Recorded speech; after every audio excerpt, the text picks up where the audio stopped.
Welcome. My name is Ed Bowen. I'm the Executive Dean for the online campus of the Dallas County Community College District. I'm also the institutional rep for Quality Matters. Thank you for taking your time to view this program. In this session, I would like to share with you the experience of the Dallas County Community College District with implementing Quality Matters. This initiative is predicated on the growth of distance learning. The growth of distance learning in the Dallas County Community College District has permeated every facet of our institution, not only in the instructional side, but also on the student services and academic support sides. In fact, it has even spread to face-to-face. Students who take face-to-face classes are expecting the same kind of services that distance learning students receive. I'm reminded of the Russian proverb about dancing with the bear. It goes something like this. When you dance with the bear decides when you're going to stop. Distance learning is like that. We've often want to stop to survey where we've been and assess how we're doing, but it continues to go on. At the bottom of this is the challenge of student success. Student success is based upon external and internal environment. The external environment, such as the stakeholders and your accrediting institution, and the internal environment, such as in our district having 7 separately accredited colleges, affect how you're going to implement Quality Matters. In this program, I would like to suggest to you 3 lessons that we learned. The first one was that faculty involvement is important. The second one is that the process is just as important as the destination. And third, there were many unanticipated benefits in implementing this program. But let's first take a look at what Quality Matters is. In its essence, it's composed of 3 things. First off is a rubric, second, a process, and third, a recommendation. The rubric is composed of 40 separate standards that are based upon research. The process is a review process by 3 faculty members who review the course, and the outcome is, the most important part of it is, a recommendation to the course developer on how their course can be improved. Let's take a look back at where we started. Back in 2006, Dr. Andrew Jones, the Vice Chancellor of Educational Affairs, spoke to both the benefits and the plan for the development of Quality Matters in the district. Quality Matters is being implemented in the Dallas County Community College District as a continuous improvement process for assessing, assuring, and improving the quality of online courses. The Quality Matters process is faculty-centered and peer review based, and it is grounded in current research literature, best practices, and instructional design principles.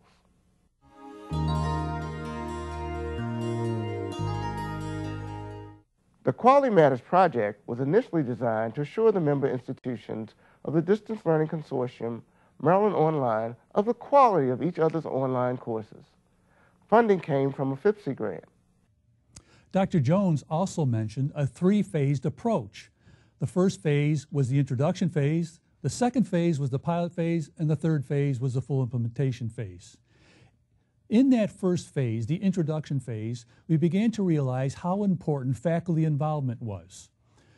They had to be at the core, they had to be at the table in decisions, and they had to be in the implementation mode. Let's take a look back at what some of the faculty said at that time about the Quality Matters program.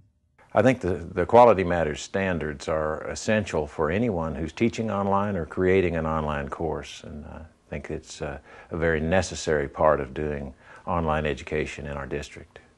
When I first started with Quality Matters, I thought my online class was really a pretty good course. And then I went through the training, and what I found was at least a dozen ways that I could improve my course. So I think Quality Matters is a good way for the district to get on board with continuous improvement for all of us. It's a good way to be reviewing our courses and get them all on the level that we'll be proud of to represent our district. Quality Matters to me, I see it as a plan, positive plan for improvement of any online class, and I will recommend Quality Matters to anyone that is involved in online instruction.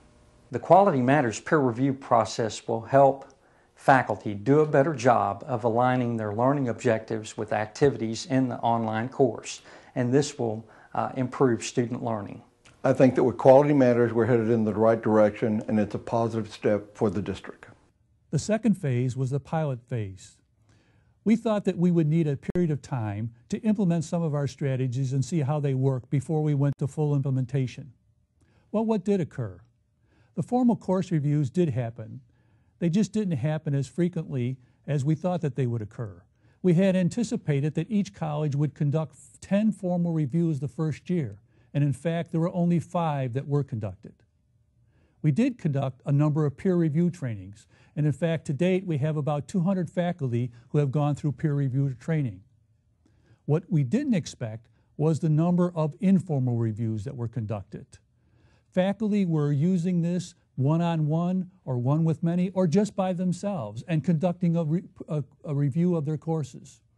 The other thing that we didn't expect was how the colleges would start to own this program.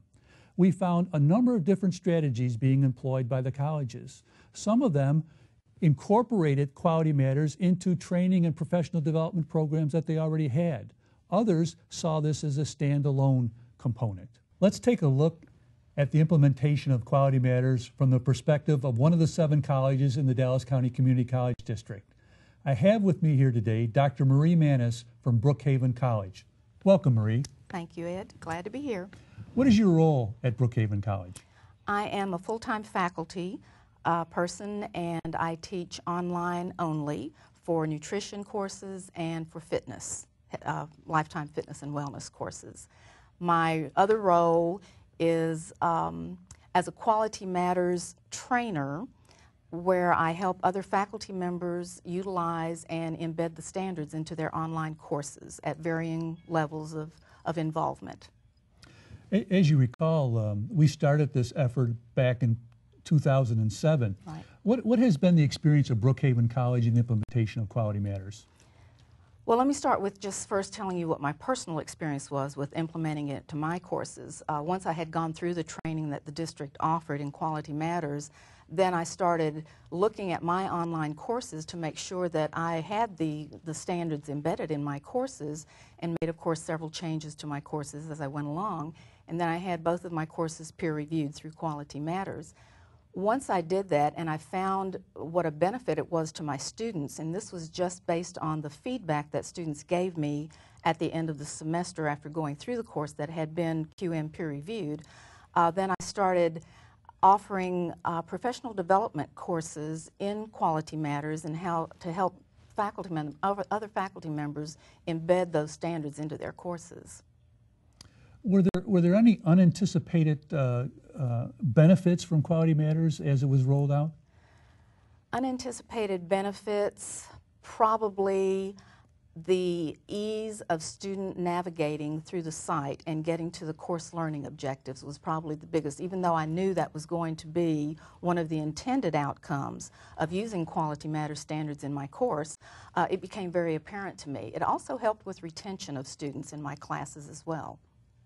Do you see Quality Matters as playing a role in quality assurance and in the accreditation process?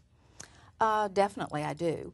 I think it's something, when you're looking at Quality Matters standards, and if you have gotten to the point where you have those Quality Matters standards in your course, I believe that it is going to improve the learning, the outcomes of your courses for distance learners. As you can see, Quality Matters takes on a life and implementation that's hard to predict. There are certainly some expected activities and results, but a large part of the path it takes is dependent upon the buy-in of the faculty and situational factors peculiar to the environment. There were some unanticipated benefits along the way.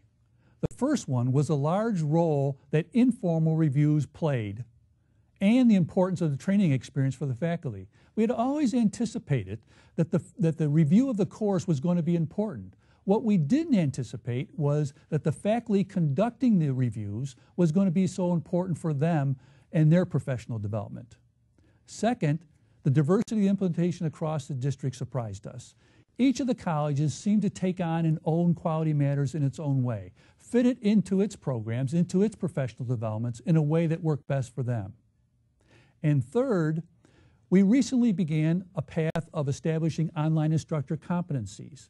What we did with Quality Matters was to set the standards and then talk about implementation. We used the same strategy for instructor competencies. That is, we decided to set the standard of what instructor competencies is, and then we discussed implementation. This was a much easier way to introduce online instructor competencies in the district, and it was a direct result of what we learned from the implementation of Quality Matters.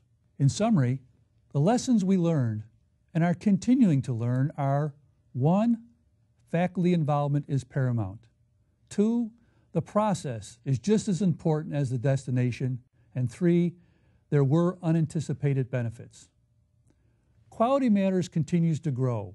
This last year, there were 365 subscribers. If you're thinking of subscribing to Quality Matters, I wish you all the best, and I hope that our experience and our lessons will be a benefit to you. Thank you.